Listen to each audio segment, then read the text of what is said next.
안녕하세요. 저는 경기도의 한 대형마트 안에서 작은 미용실을 운영하고 있는 40대 중반의 여성 한주영이라고 합니다.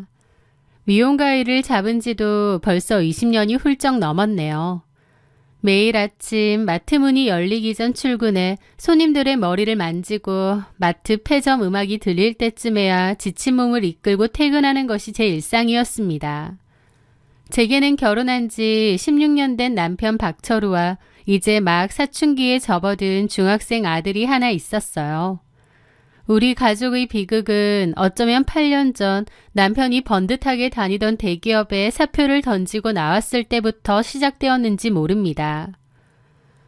당시 남편은 호기롭게 친환경 기술 사업을 하겠다며 회사를 나왔어요. 폐 플라스틱에서 재생 촉매를 추출해 자원을 순환시키는 기술이라는데 저로서는 도통 무슨 소리인지 알 수 없었지만 대학도 좋은 데 나오고 똑똑한 남편을 믿어보기로 했습니다. 머리 좋은 사람이니 잘 할 거란 믿음이 있었어요. 하지만 사업이라는 게 그렇게 마음처럼 쉽지는 않은가 보더라고요. 1년이면 된다던 기술 개발은 2년, 3년이 지나도록 감감무소식이었고 남편은 기술 연구와 시제품 제작을 핑계로 퇴직금은 물론 여기저기서 대출까지 끌어다 쓰기 시작했습니다. 처음 몇 년은 저도 남편을 진심으로 응원했어요. 회사 다닐 때도 늘 자기 사업을 하고 싶어 했으니까요. 하지만 5년이 넘어가고 빚까지 생기려고 하니 제 인내심도 바닥을 드러냈습니다. 차라리 지금이라도 그만두고 새로운 직장을 찾아보는 게 어떻겠느냐고 했지만 남편은 꼭 성공할 테니 자기를 믿어달라고 하더라고요. 그렇게 남편을 믿고 기다리는 동안 실질적으로 제가 저희 집에 가장 노릇을 했습니다. 그나마 다행인 것은 마트 안 미용실에는 유동 인구가 많아 몸은 고대도 수입은 꽤 짭짤한 편이었다는 거예요. 제가 번 돈으로 아들 학원비를 내고 집 대출을 감당하고 생활비 전반을 책임져야 했습니다. 남편은 틈만 나면 이번 촉매 실험만 성공하면 우리 팔자 고친다는 말만 되풀이했죠. 사실 중간에 그만두고 취업할 기회가 있었습니다. 남편의 사촌형이 운영하는 건실한 중소기업에서 같이 일하자는 제안을 했거든요. 조건도 나쁘지 않았죠. 저는 남편에게 제발 고집 그만 부리고 안정적인 직장에 들어가자고 애원했습니다. 저 혼자서 무리라고요. 하지만 남편은 남의 밑에서 월급쟁이 생활은 더 이상 못한다며 단칼에 거절했습니다. 제가 미용실에서 번 돈으로 크게 어려움 없이 사니까 남편 입장에서는 절박함이 없었던 모양입니다. 자기는 사장님 소리 들으며 연구소랍시고 빌린 작은 사무실에서 세워라 내어라 하고 있었는데 옆에서 지켜보는 저는 속이 터졌죠.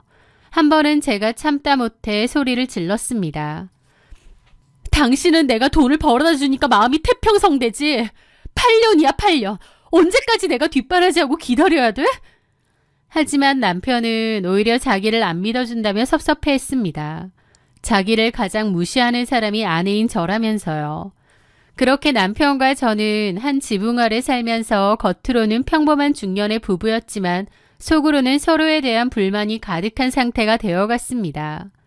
그러던 어느 날 미용실에 새로운 직원이 들어왔어요. 이름은 공민아이고 저보다 4살 어린 디자이너였죠. 이혼하고 혼자 살고 있다는 그녀는 성격이 참 밝고 싹싹했습니다. 손님들에게도 살갑고 애살 있게 굴어서 단골 손님들도 금방 늘어났죠. 눈치도 빠르고 미용 실력도 나쁘지 않아 저도 미나 씨를 꽤 마음에 들어 했습니다. 남편이 퇴근 후에 가끔 저를 데리러 오곤 했는데요. 남편이 미용실에 나타나면 미나 씨는 늘 밝게 인사했습니다. 그런데 남편이 미나 씨에게는 유독 무뚝뚝하게 굴었어요.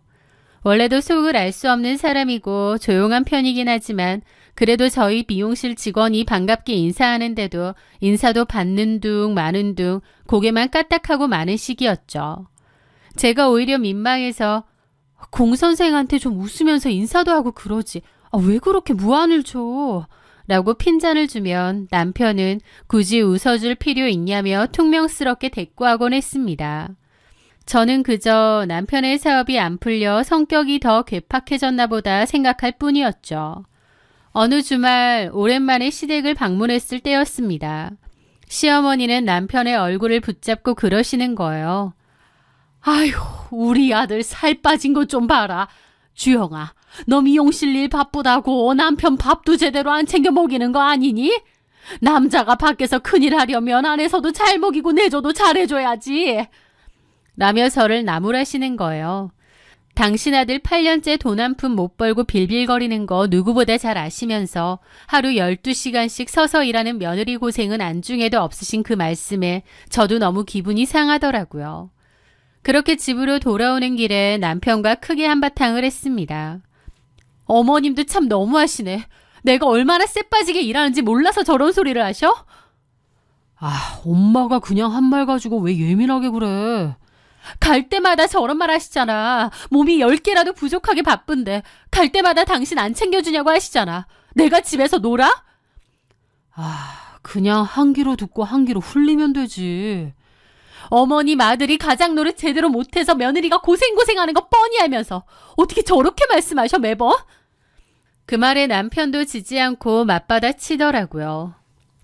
유세 좀 그만 떨어. 나도 노는 거 아니잖아. 나도 잘해보려고 미친 듯이 노력 중이라고. 그 노력 그만하라고 그러니까. 그냥 이제라도 취업 준비하면 안 되냐고. 아, 정말. 그렇게 남편과 한바탕 했고 그날 이후 저희 부부는 한동안 말도 섞지 않는 냉전 상태가 되었습니다. 그렇게 2주일쯤 지났을까요? 며칠째 늦게 들어오던 남편이 어느 날 저녁 쇼핑백 하나를 식탁 위에 툭 던져놓았습니다. 그런데 놀랍게도 그 안에는 현금 뭉치가 들어있는 거예요. 이게 다 뭐야? 당신 이거 어디서 났어? 제가 눈을 크게 뜨고 묻자 남편이 의기양양한 표정으로 대답했습니다. 나 대기업이랑 협력계약 맺었어. 이건 선급금으로 들어온 돈 중 일부고. 뭐라고? 아니 그런 걸 왜 말을 안 해? 남편 돈 못 벌어온다고 그렇게 구박한 게 당신 아니야? 아, 그런 상황에서 내가 어떻게 말해? 어떻게 된 건데? 자세히 좀 말해봐. 남편의 설명은 이러했습니다.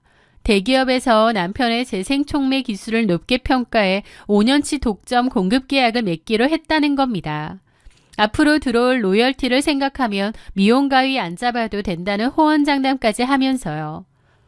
봐봐, 나 조금만 믿고 기다려주면 해낼 사람이라고 했잖아. 그동안 나 무시하고 쪼아댄 거 반송 좀 해. 남편이 뭐라고 하든 저는 눈물이 왈칵 쏟아졌습니다. 저 사람이 드디어 빛을 보는구나. 그동안의 내 고생이 헛되지 않았구나 하는 안도감이 들었거든요. 그러면서 동시에 남편을 몰아세웠던 미안함도 밀려왔습니다. 저도 너무 힘들고 불안하고 그러니까 남편을 쪼아댔던 건데 이렇게 한순간 잘 풀릴 줄 알았나요? 저는 남편에게 그동안 고생 많았다고 몇 번이고 말했습니다. 다음 날 저는 날아갈 것 같은 기분으로 미용실에 출근했습니다.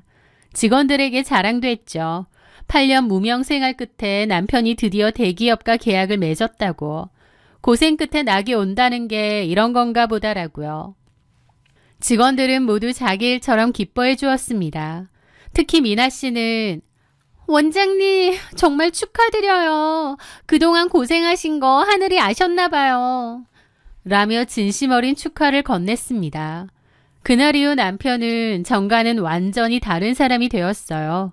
생활비도 가져다 주었고 제게 명품 가방도 선물했죠. 저는 8년간의 기다림 끝에 찾아온 이 평온이 영원할 줄만 알았습니다. 남편의 성공이 제 삶의 보상이라고 믿어 의심치 않았으니까요. 하지만 그 달콤한 꿈이 깨지는 데는 2달이 채 걸리지 않았습니다. 지인의 부친상 장례식장에 가기 위해 평소보다 일찍 퇴근했던 그날 제 인생을 송두리째 뒤흔든 일이 생겼거든요. 그날은 아침부터 유난히 몸이 으슬으슬 떨리고 컨디션이 좋지 않았습니다.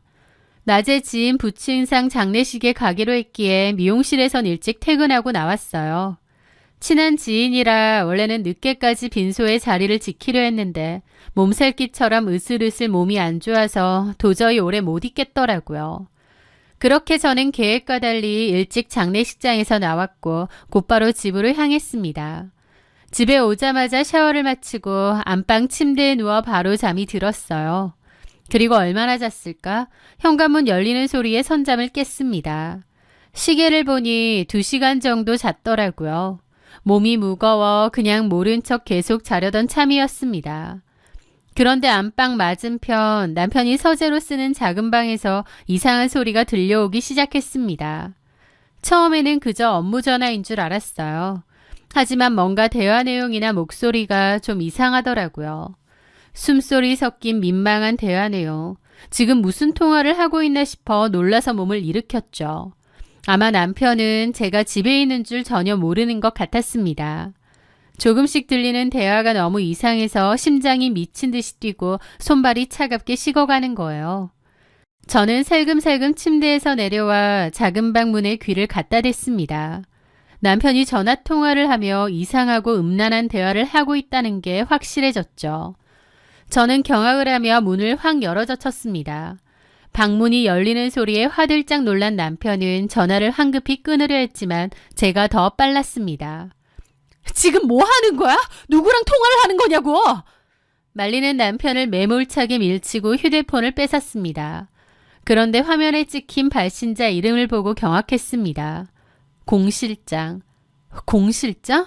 공실장이라면 설마 우리 미용실 공민아 씨? 공민아 씨를 공실장이라고 평소에 불렀거든요. 저는 그 번호를 확인했고 제 폰을 가져와 공민아의 번호를 꺼내보았습니다. 놀랍게도 공민아의 번호가 맞는 거예요. 그러니까 남편이 좀 전까지 이상한 대화를 했던 그 상대가 저희 미용실에서 일하는 공실장 공민아였던 겁니다. 기가 막혀서 말도 안 나오더라고요. 제가 부들부들 떨며 남편을 노려보자 남편은 쩔쩔맸습니다. 여보, 오해야. 그게 아니고. 저는 그 자리에서 공민아에게 전화를 걸었습니다. 신호음이 채 2번도 울리기 전에 그녀가 전화를 받더라고요. 난데 우리 집 어딘 줄 알지? 당장 우리 집으로 와. 왜인 줄은 알지? 10분 안에 안 오면 너네 집으로 쳐들어갈 테니까. 그렇게 15분 뒤 화장기 없는 창백한 얼굴로 공민아가 현관문을 열고 들어왔습니다. 고개를 푹 숙인 채로요. 이게 도대체 무슨 상황이야? 둘이서 언제부터 이런 사이였어? 제가 따져묻자 공민아가 울먹이며 입을 열었습니다. 죄송해요. 5개월 전쯤에 우연히 마트 앞에서 마주쳐서 사장님이 집까지 저를 태워다 주셨어요. 가는 길에 이런저런 대화를 나누다가 마음이 맞아서 그때 번호 교환하고 연락하게 됐는데. 기가 막혔습니다. 남편이 그동안 저희 미용실에 와서 공민아에게 눈길 한번 안 주고 목석처럼 굴었던 것, 공민아가 사장님 무서우시다며 저한테 너스레를 떨었던 것, 그 모든 것이 다 짜고 치는 연극이었다는 거예요. 아니, 어떻게 둘 다 내 뒤통수를 쳐? 당신은 이제 막 사업 빚보고 고생 끝날 때 되니까 고작 한다는 짓거리가 바람이야? 저는 울부짖으며 집안에서 손에 잡히는 물건이란 물건은 죄다 2사람을 향해 집어 던졌습니다. 유리잔이 깨지고 화분이 뒹굴었지만 제 가슴 속의 분노는 조금도 식지 않았죠. 2사람은 눈물을 뚝뚝 흘리며 잘못했다고 빌었습니다. 남편도 다시는 안 그런다고 빌었고 공민아 역시 당장 사장님과 헤어지겠다 잘못했다며 빌었습니다.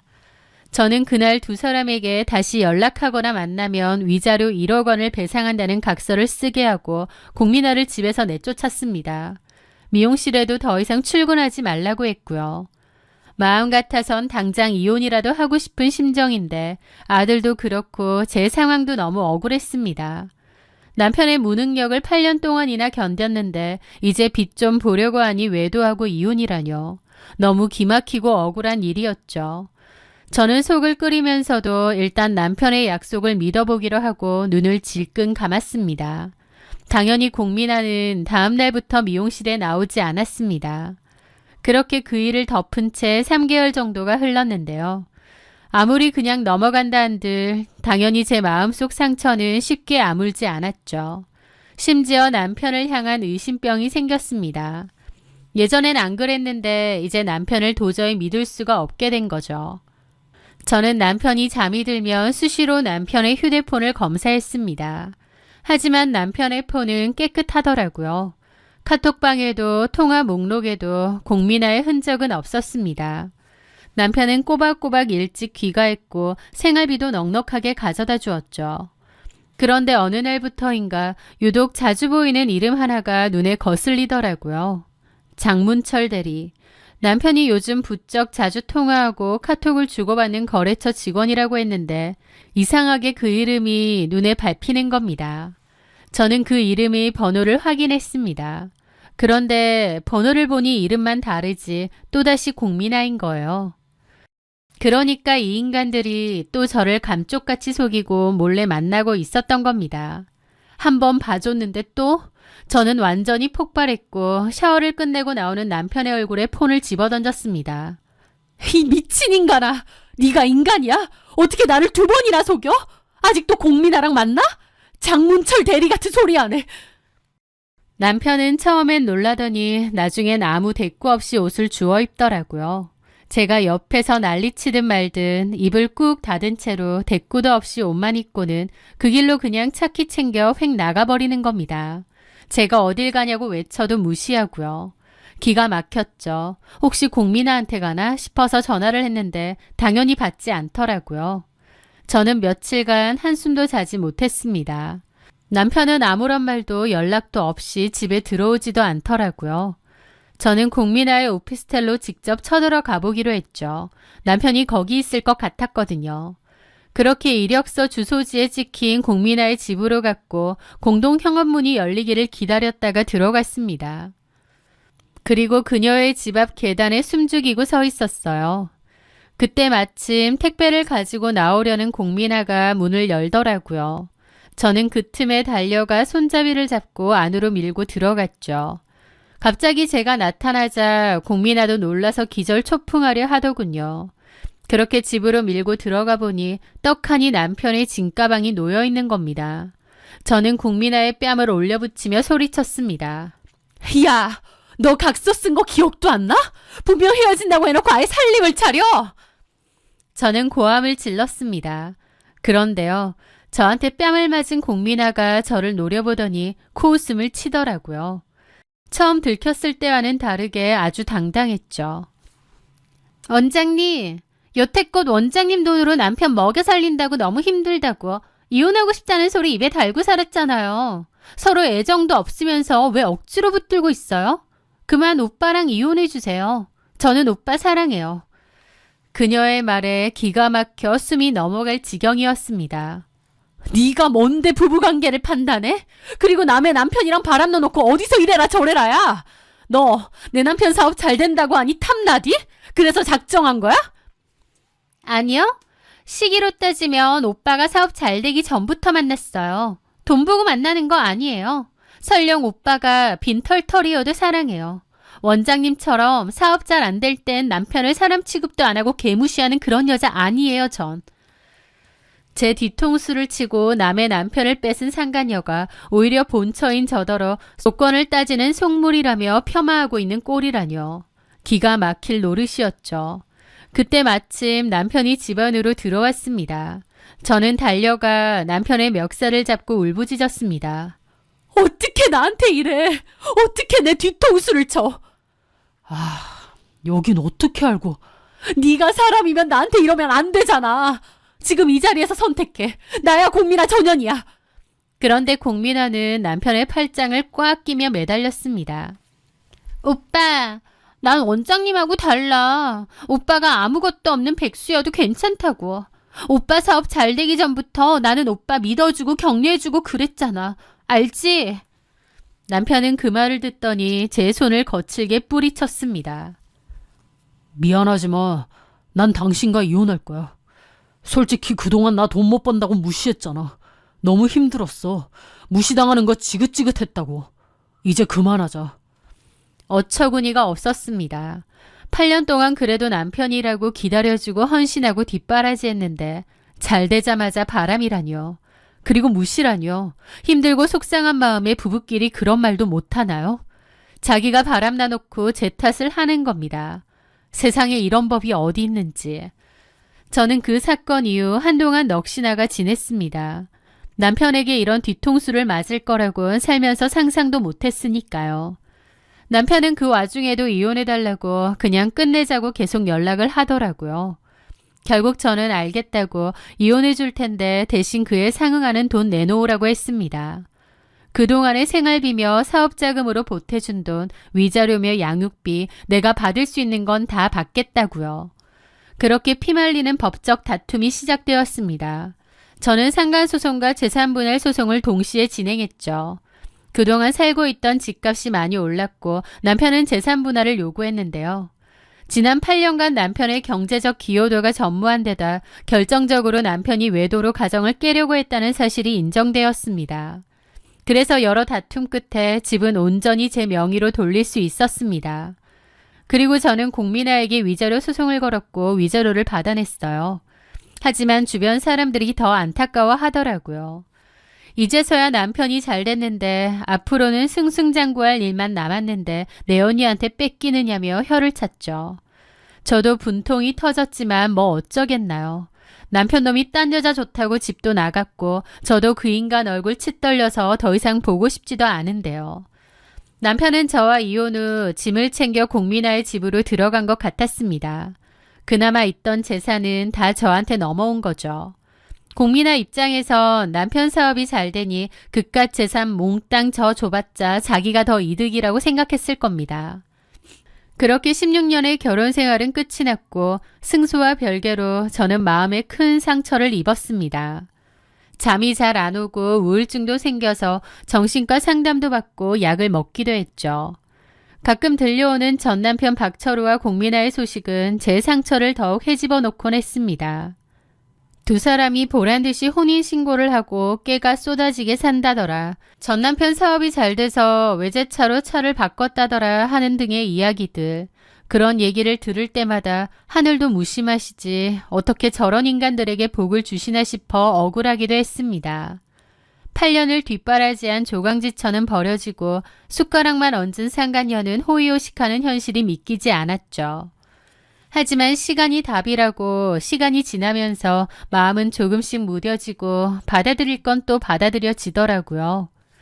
그러던 어느 날이었습니다. 그때가 아마 이혼한 지 1년 반 정도 지났을 무렵이었을 거예요. 평소 알고 지내던 남편의 지인에게서 떨리는 목소리로 전화가 왔습니다. 주영씨, 소식 들었어? 철우가 죽었대. 순간 귀를 의심했습니다. 전 남편이 갑자기 죽다니요. 이게 무슨 말인가 싶더라고요. 그 지인의 말에 따르면 박철우는 산에 올랐다가 실족사한 채로 발견되었다고 했습니다. 사고사라고는 하지만 주변 상황이나 남겨진 정황들로 보아 스스로 목숨을 끊었을 가능성도 있다고 했죠. 더 충격적인 건 전 남편이 수억 원대의 빚을 남긴 채 세상을 떠났다는 사실이었습니다. 사업 잘 돼서 돈이 펑펑 들어온다던 남편이었는데 수억 원대 빚이라니 너무 황망하더라고요. 그렇게 저는 일단 전 남편의 장례식장을 찾았습니다. 아들에게 아빠의 마지막 가는 길은 보여줘야 한다는 생각에 무거운 발걸음을 옮겼죠. 빈소는 아주 초라했습니다. 사람도 별로 없고 시어머니와 상복을 입은 공민아는 넋을 놓고 앉아 있었어요. 그런데 잠시 후 고함 소리가 들리는 겁니다. 험상궂은 남자들이 67명 서서 소리를 질렀죠. 박철우가 빌려간 내 돈 어떡할 거야? 사장님은 죽으면 끝이지만 우린 어떡하라고. 부의금함이라도 들고 갑시다. 그들은 부의금함을 뺏으려 들었고 공민아는 울면서 그 함을 붙잡고 실랑이를 벌였습니다. 구석에서는 시어머니가 땅을 치며 통곡하고 계셨고요. 그곳에서 저는 박철우가 말했던 성공의 추악한 실체를 마주하게 되었습니다.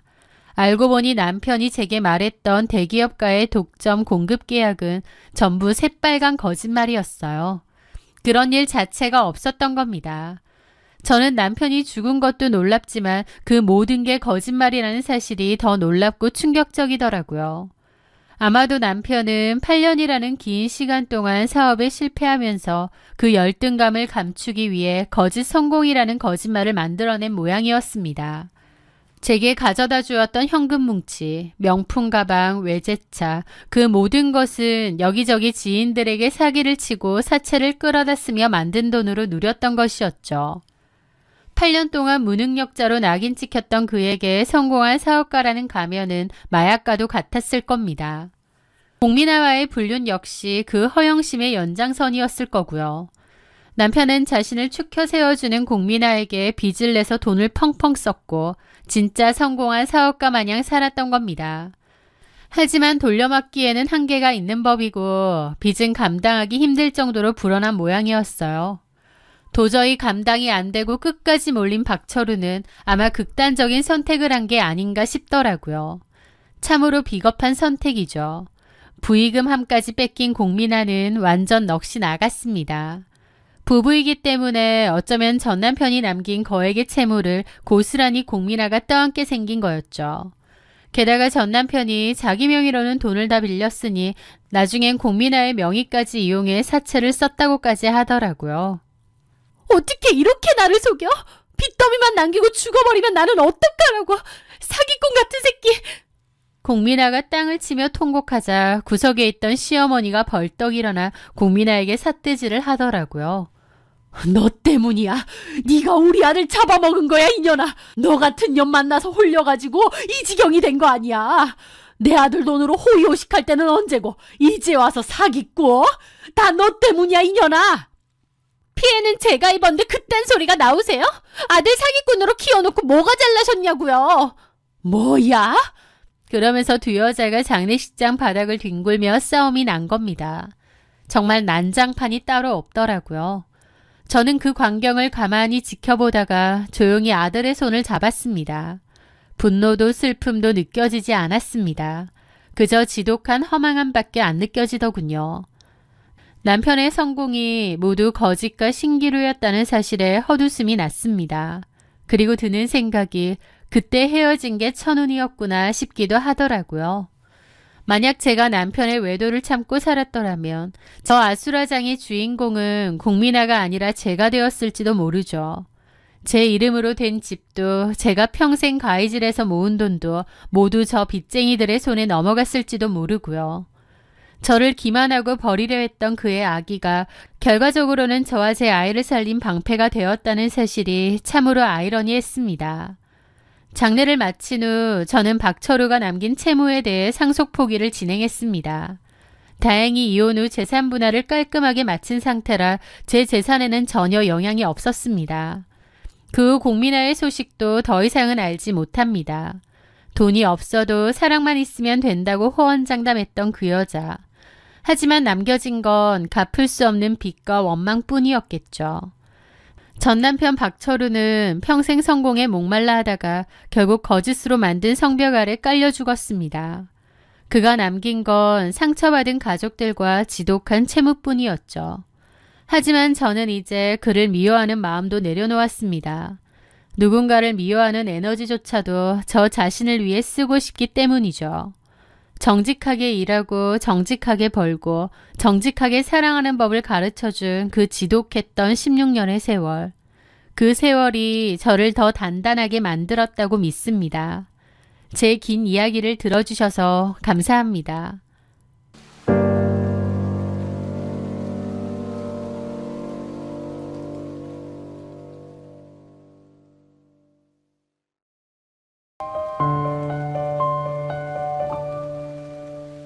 안녕하세요. 저는 불과 몇 년 전까지만 해도 매일 아침 눈을 뜨는 것이 공포였던 한 여자였습니다. 10년이라는 긴 세월 동안 제가 겪었던 일들은 누군가에게는 흔한 고부 갈등처럼 보일지 모르나 그 안에서 제 영혼은 서서히 좀먹고 있었습니다. 이제 그 길고도 잔인했던 10년의 기록과 제 인생을 송두리째 뒤흔든 이야기에 대해 말씀드리려 합니다. 남편인 이찬우와 저는 같은 직장에서 만난 동료 사이였습니다.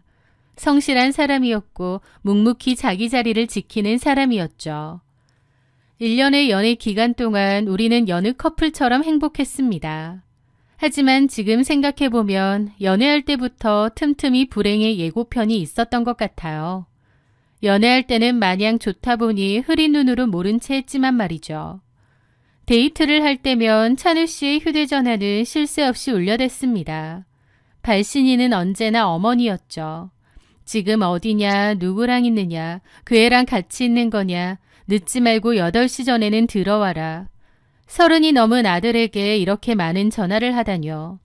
찬우 씨가 곤혹스러운 표정으로 전화를 끊을 때마다 저는 물었습니다. 어머니가 좀 엄하신 편인가 봐요. 나를 너무 아끼셔서 그렇지 뭐. 결혼하면 다 해결될 문제야. 왜요? 결혼 빨리 하면 더 이상 안 그러겠다고. 마누라 있는데 내가 뭐하러 간섭하겠느냐고 잘 그러시거든. 그래서 그냥 노총각 아들에 대한 염려 때문에 그러신 줄 알았습니다. 그렇게 시간이 흘러 저희는 결혼을 약속했고 결혼을 앞두고 처음 가졌던 식사 자리였어요. 그런데 그 시간은 정말 체할 것 같았던 시간이었습니다. 시어머니는 저를 앞에 두고도 아들의 숟가락에 생선살을 발라 올리며 말씀하셨죠. 우리 찬우는 피부가 약해서 세제도 아무거나 쓰면 안 된다. 네. 어머님이 쓰시는 거 알려주세요. 그나저나 얘는 내가 해주는 반찬 아니면 입도 안 되는데 괜찮겠니? 애 밥은 꼬박꼬박 잘 챙겨 먹어야 되는데 말이야. 저를 며느리가 아닌 아들 돌봐주러 온 사람 마냥 대하시더라고요. 찬우 씨에게는 형이 한 명 있고 누나도 한 명 있는데요. 어머님은 남자 형제들에게만 온갖 정성에 집착을 보이시고 신우에게는 별로 관심도 없으셨어요. 그래서 신우도 어머님과 사이가 좋지 않고 서운한 감정이 많이 있었습니다. 어쨌든 첫 식사 후 아무리 생각해도 이건 좀 아닌 것 같아 식사 자리가 끝나고 찬우 씨에게 말했습니다. 결혼을 다시 생각해 봐야겠다고요. 하지만 찬우 씨는 제게 그러는 거예요. 어머니가 결혼 전에만 저러시지 막상 결혼하고 나면 신경 안 쓴다고. 자기 형네 부부도 막상 결혼하고 나니 지금은 연락도 안 하고 산다면서요. 아주버님네도 거의 어머님과 왕래 없이 지낸다는 것을 미리 들어서 알았기에 찬우 씨의 말을 믿었습니다. 그것이 제 인생 가장 큰 실수였다는 것을 그때는 알지 못한 채로요. 결혼하고 나서 알게 되었습니다. 알고 보니 아주버님 댁이 시댁과 왕래를 끄는 건 어머님이 아주버님네를 신경 쓰지 않아서 그런 게 아니었어요.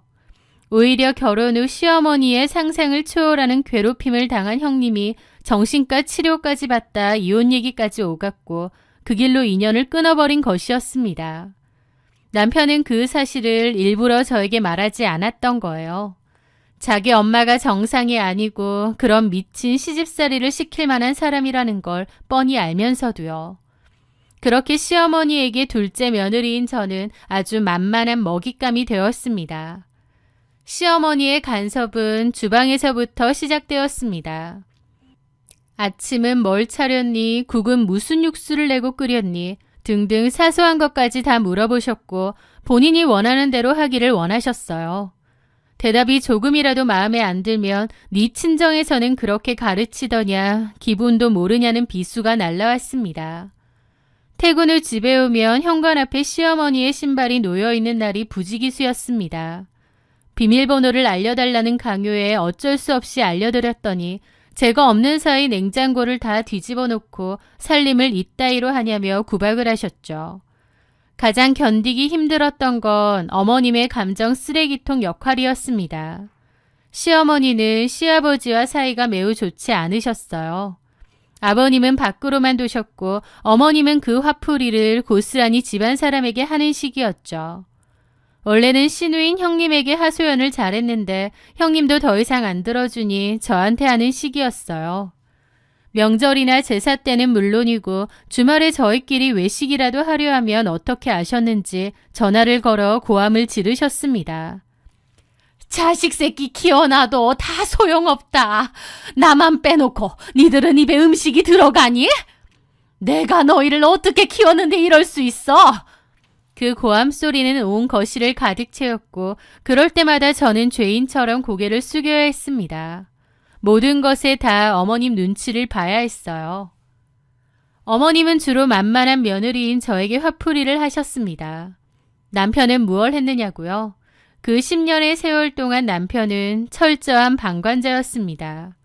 제가 눈물을 흘리며 호소하면 그는 늘 같은 표정으로 말했습니다. 그래. 우리 엄마가 무식한 노인네라 그렇다. 그러니 어째 당신이 좀 이해해야지. 나보고 엄마랑 싸우라는 거 아니지? 나도 정말 괴롭다. 시어머니가 제 앞에서 고함을 지르고 친정 부모님 욕을 할 때도 남편은 남일인 양 휴대전화만 만지작거리거나 베란다로 나가 담배를 피우는 등 딴청을 피웠습니다. 아이를 낳고 나서는 시집살이의 강도가 더욱 높아졌습니다. 애 분유는 이게 좋다, 왜 애를 덥게 키우냐, 너 닮아서 애가 예민한 것 아니냐 등등 육아의 고단함보다 시어머니의 입에서 나오는 독설이 저를 더 힘들게 했습니다. 며느리로서의 도리를 다하기 위해 저는 무던히도 노력했습니다. 마음가짐을 바꿔보려도 노력했고요. 주말마다 시댁에 가서 시어머니의 짜증을 다 받아내고 제철 과일이며 보약이며 성심성의껏 챙겨드렸습니다.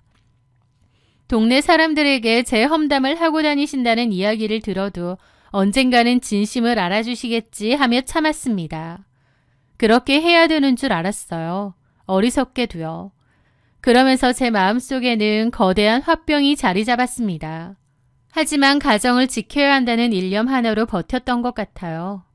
그나마도 형님하고는 잘 지냈는데 형님만이 제 수고로움을 인정하고 미안해하셨습니다.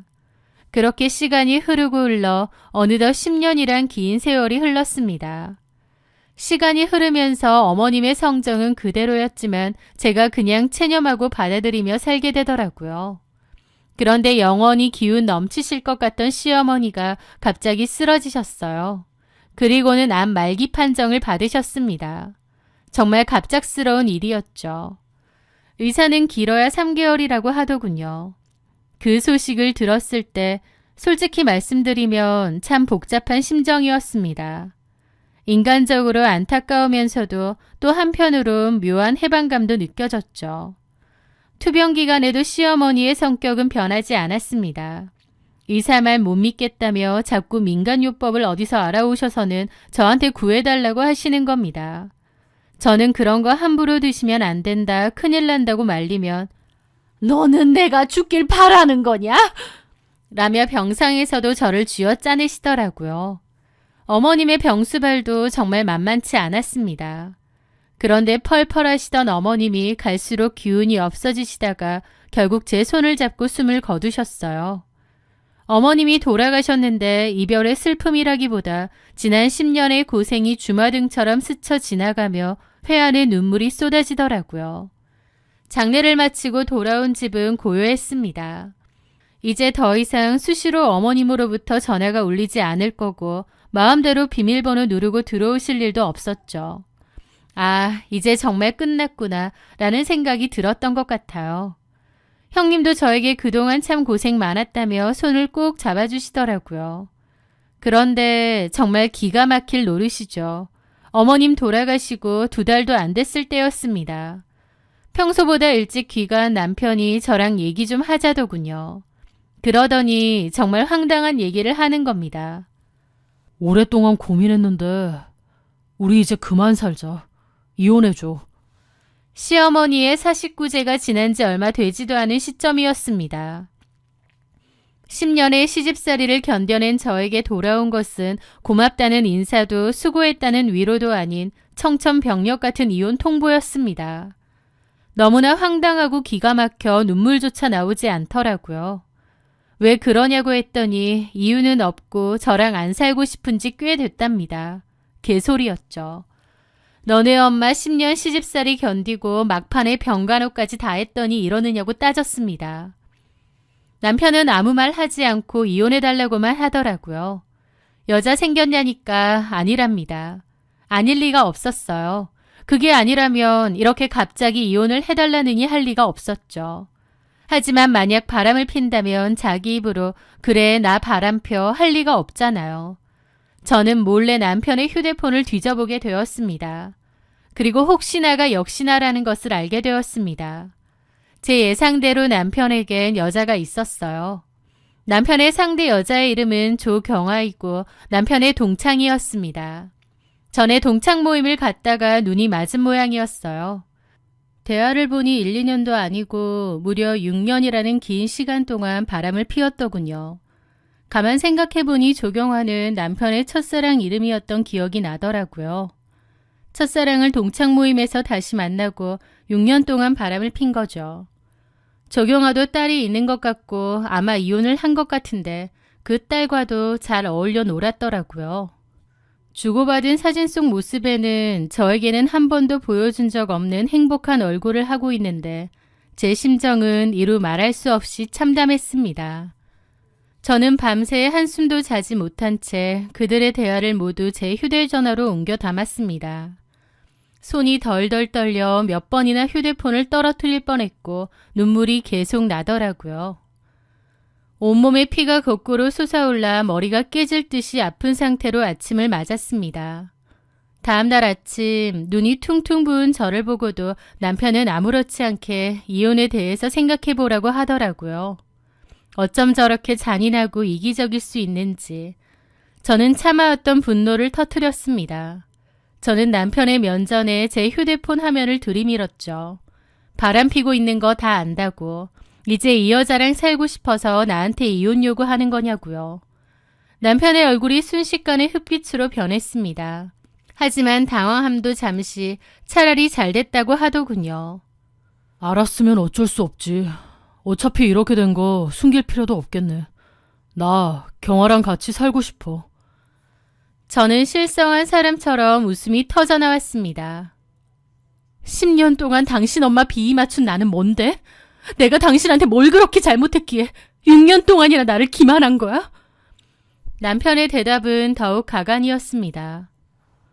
엄마 성격 알잖아. 경아가 우리 집에 들어왔으면 사흘도 못 버티고 도망갔을 거야. 엄마는 당신처럼 묻어나고 참을성 많은 사람이 필요했어. 당신이 엄마를 맡아준 거 그건 나도 정말 고맙게 생각해. 하지만 사랑은 아니야. 한 번 사는 인생 더 늦기 전에라도 진짜 사랑하는 사람과 살고 싶어. 그 말은 제 심장을 난도질했습니다. 남편은 저를 아내가 아닌 자신의 노모를 전담하는 무보수 간병인쯤으로 여기고 있었던 모양이었죠. 시어머니가 돌아가실 때까지 이혼을 미룬 이유도 기가 막혔습니다. 제 모습이 너무나 비참해 보였습니다. 10년의 세월이 한순간에 쓰레기통에 처박힌 기분이었죠. 저는 바닥에 주저앉아 짐승처럼 울부짖었습니다. 남편은 제가 어쩌든 신경도 쓰지 않더라고요. 저는 도저히 남편 얼굴을 못 보겠어서 그 길로 짐을 싸서 집을 나갔습니다. 저는 형님에게 전화해 이 사실을 전부 다 알렸고 형님은 그 자식이 미쳤나 보다면서 남편에게 전화해 쌍욕을 퍼부었다고 했습니다. 지난 10년 동안 소용애미가 얼마나 고생했는데 이렇게 뒤통수를 치냐면서요. 하지만 이미 조경화에게 푹 빠진 남편은 자기 누나가 뭐라고 하든 들리지도 않나 보더라고요. 형님은 저를 대신해 조경화에게도 전화해서 따지고 싸웠다는데 그 일로 남편하고 형님도 싸웠습니다. 저는 그나마 저를 위해 싸워주는 형님이 감사하더라고요. 그리고 형님에게 제가 알아서 할 테니 이제 그만 도와주셔도 된다고 했습니다. 저는 그 곧바로 조경화를 상대로 상간자 위자료 청구 소송을 제기했습니다. 남편은 제가 소송을 걸었다는 소식을 듣자마자 전화를 걸어와 난리를 쳤습니다. 그러면서 경화는 아무 죄 없다고 소송 취하해달라. 그 여린 사람이 소송까지 당하면 얼마나 힘들겠냐는데 아주 대단한 사랑이다 싶어 코웃음이 나더군요. 조경화라는 여자는 남편의 말과 달리 그리 여린 사람이 아니었습니다. 형님이 전화했을 때도 보통 내기가 아니라고 했는데 아니나 다를까 소송하고 나니 당당하게 전화해서는 그러더군요. 사랑 없는 결혼 생활 붙잡고 있으면 행복해요?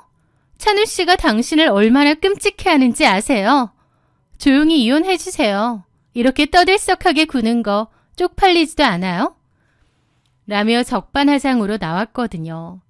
저는 불륜녀 주제에 개소리하지 말라고 하고 그냥 끊어버렸습니다. 긴 말 섞고 싶지도 않더라고요. 그렇게 소송이 진행되니까 그제야 조경화는 초조해졌나 보더라고요. 상간녀 딱지는 갖기 싫었나 보죠. 그 후 아마 남편을 들볶았던 것 같습니다. 남편놈은 사랑하는 여자가 힘들어하는 꼴을 차마 못 보겠는지 저에게 파격적인 제안을 해왔습니다. 지금 우리가 살고 있는 집을 제 명의로 넘겨준다는 거죠. 그전에는 이혼을 해달라면서도 지 몫은 악착같이 챙기는 인간이었는데 이제 재산 분할이 아니라 아예 집을 넘겨줄 테니 제발 조용히 이혼해달랍니다. 저는 잠시 고민했지만 이내 마음을 정했습니다. 저 역시도 이런 쓰레기 같은 인간과 더 엮여있기 싫었거든요. 집을 확실히 제 명의로 돌리는 공증을 마친 뒤 이혼 서류에 도장을 찍었습니다. 그래, 눈물겨운 사랑 어디 실컷 해라 이 바퀴벌레 같은 것들아.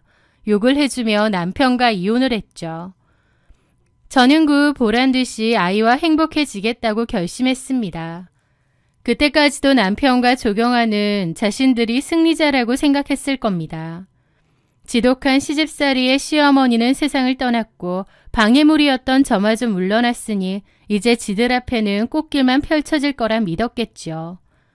하지만 인생의 인과응보라는 것은 참으로 묘한 구석이 있는 것 같습니다. 제가 그 집을 나오고 얼마 지나지 않아 놀라운 일이 있었어요. 1년도 되지 않아 형님이 전화가 왔습니다. 그리고는 놀라운 사실을 전해주신 거죠. 그 사이에 시아버지께서 재혼을 하셨던 겁니다. 그런데 새 시어머니가 된 분은 아버님보다 10살이나 어린 분이라고 했는데 성격이 보통이 아니라고 했어요. 세상을 떠난 전 시어머니가 히스테릭하고 집착적인 성격이었다면 새로운 분은 아주 계산적이고 영악한 분이었던가 보더라고요. 아버님은 그분에게 단단히 홀려 본인의 모든 재산 관리를 맡겨버렸다고 했습니다. 그게 전 남편 입장에서는 날벼락 같은 소리였나 보더라고요. 그동안 아버님의 재산은 당연히 자신의 몫이라 생각했을 거고 그러니 저한테 집도 넘겼을 텐데 갑자기 나타난 새엄마라는 사람이 아버지의 재산을 틀어쥐고 있으니까요. 새 시어머니는 아버님의 재산을 지키기 위해 전 남편과 조경아를 철저히 길들였나 보더라고요. 특히 상가녀 출신인 조경아에 대해 근본 없는 년이 집안 망친다며 대놓고 무시하기 일쑤였다고 했습니다. 며느리 노릇을 제대로 하지 않으면 재산을 한 푼도 물려줄 수 없다는 협박 섞인 엄포에 조경아는 그토록 피하고 싶어 했던 시집살이를 뒤늦게 시작하게 되었다는 거예요. 형님도 지켜보니 새 시어머니와 조경아가 완전 상극이라서 엄청 부딪히고 사이가 정말 안 좋았대요. 새 시어머니는 매일같이 조경아를 불러내 집안일을 시키고 조경아가 데려온 딸을 남의 핏줄이라 부르며 눈치를 주었다고 했습니다. 조경아는 그런 일로 극도의 스트레스를 받으며 남편을 달달 볶았다고 하더라고요. 남편놈은 어쨌든 아버님의 재산이 걸려있으니 조경아에게 당신이 좀 참아라, 아버지 눈에 나면 우리 다 끝이다라며 등을 떠밀었다고 하더군요. 그렇게 사이가 극에 달할 정도로 안 좋다가 결국 조경아와 새 시어머니는 아버님 댁 거실에서 머리채까지 잡고 싸우는 일까지 있었다고 했습니다. 아마 새 시어머니가 조경아 딸 보고 뭐라고 해서 조경아가 폭발한 모양이었어요.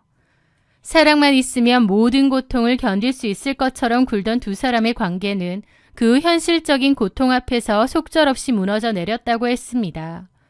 조경아는 남편에게 이럴 거면 왜 결혼했느냐고 울부짖었고 남편은 나도 힘들다며 밖으로 겉돌기 시작했다더라고요. 형님도 남편에게 그러게 소용애미 두고 이혼해서 왜 이 난리냐고 뭐라고 했다고 하고요. 그러던 중 조경아는 결국 이혼 서류 한 장 놔두고 딸이랑 도망치듯 집을 떠났다고 하더라고요. 저는 신우를 통해서 이 이야기를 들으며 어처구니 없는 웃음을 흘려야 했죠. 그리고 그들이 그렇게 진흙탕 싸움을 벌이는 동안 저에게는 믿기지 않는 행운이 찾아왔습니다. 남편이 이혼 조건으로 넘겨준 그 낡은 아파트가 재개발 확정 발표와 함께 신도시 호재가 겹치며 가격이 무섭게 치솟기 시작한 거였죠. 10년 동안 시어머니의 온갖 구박을 견디며 지켜온 그 집이 제 인생의 가장 든든한 보상이 되어 돌아왔던 거예요. 저는 그 아파트를 아주 높은 가격에 매도했습니다. 그리고 그 돈으로 아이와 제가 지내기에 충분히 넓고 깨끗한 새 아파트를 장만했고 남은 돈은 아이의 교육자금과 제 노후를 위해 저축했습니다. 더 이상 누군가의 눈치를 보지 않아도 되는 삶, 아침마다 전화벨 소리에 가슴 졸이지 않아도 되는 삶이 얼마나 소중한지 매일 아침 깨닫고 있습니다. 가끔 남편의 소식이 들려옵니다. 조경아가 떠난 후 폐인처럼 지낸다고 하더군요. 저에게 사랑이 전부라며 당당하게 이혼을 요구하더니 그 사랑이 떠나가고 난 뒤에 전 남편은 참 초라한 모습이었습니다. 뒤늦게 저한테 연락을 하려고 하고 저희 아이 보고 싶다고 기웃거리는데 웃기지도 않죠. 저는 딱 잘라 거절하고 다시는 연락 말라고 선을 그었습니다. 저는 이제 압니다. 참는 자에게 복이 있다는 말은 단순히 무조건 견디라는 뜻이 아니라 고통의 시간을 견뎌낸 사람만이 비로소 진짜 행복을 알아볼 수 있는 눈을 갖게 된다는 것을요. 지난 10년의 시집살이는 저에게 독이었지만 그 독을 잘 갈무리에 넘기고 나니 인생이 저에게 커다란 선물을 건네준 것 같습니다. 지금 저는 아이와 행복하고 평범한 일상을 보냅니다. 지난 세월의 눈물은 이제 다 말랐습니다. 저는 이제 뒤를 돌아보지 않고 저와 제 아이의 빛나는 미래만을 바라보며 걸어가려 해요. 제 인내에 대한 보상은 이 정도로도 충분하니까요. 제 사연 들어주셔서 감사합니다.